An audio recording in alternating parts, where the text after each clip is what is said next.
Mabuhay, magandang araw. Department of Information and Communications Technology o DICT Caraga nagsagawa ng public consultation para sa implementasyon ng Philippine Digital Infrastructure Project. Narito ang buong ulat.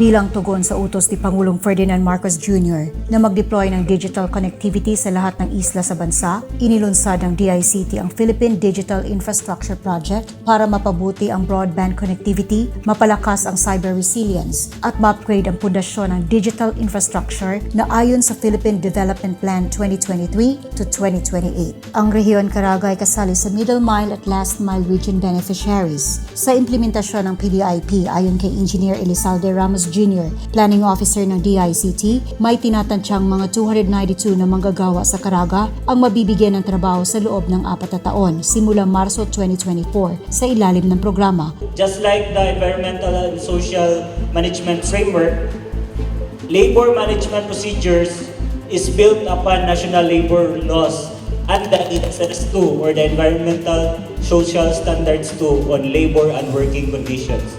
Sa open forum, nilinaw ni Project Director Antonio Edward Padre na ang PDIP ay sumusuporta sa lahat ng rehiyon sa bansa, kasama ng Bangsamoro Autonomous Region in Muslim Mindanao. We'll be covering the whole farm with respect to whatever agreements that the DICT Secretary and the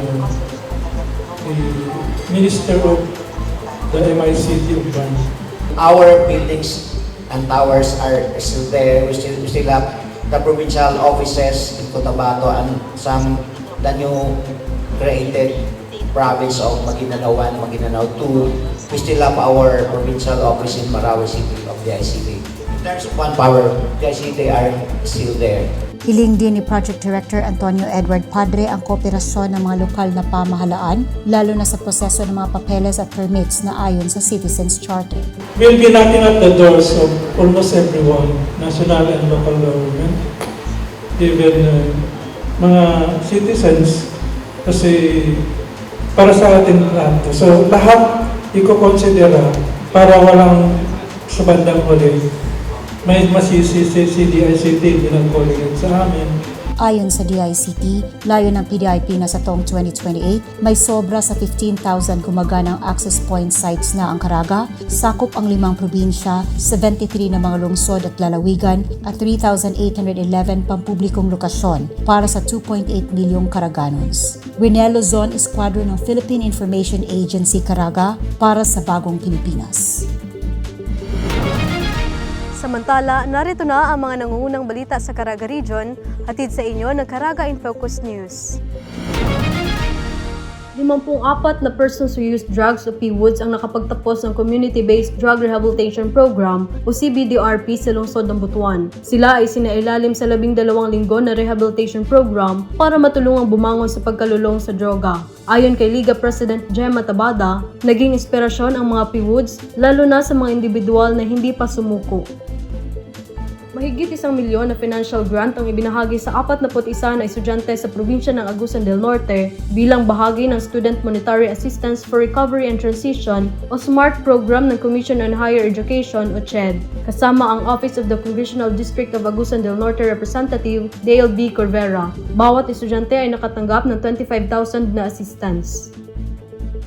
Dumagsa sa Talagcugon District Hospital o TDH sa lungsod ng Talagcugon, Agusan del Sur, kamakailan ang mga agsurnon para sa libreng serbisyong medikal mula sa Foundation for Philippines Medical Missions o FPMM. Mayroong medical, surgical at eye clinic sa 5 araw na libreng medical mission na pwedeng i-avail ng mga agsurnon na nagsimula noong February 25 at natapos naman noong February 29.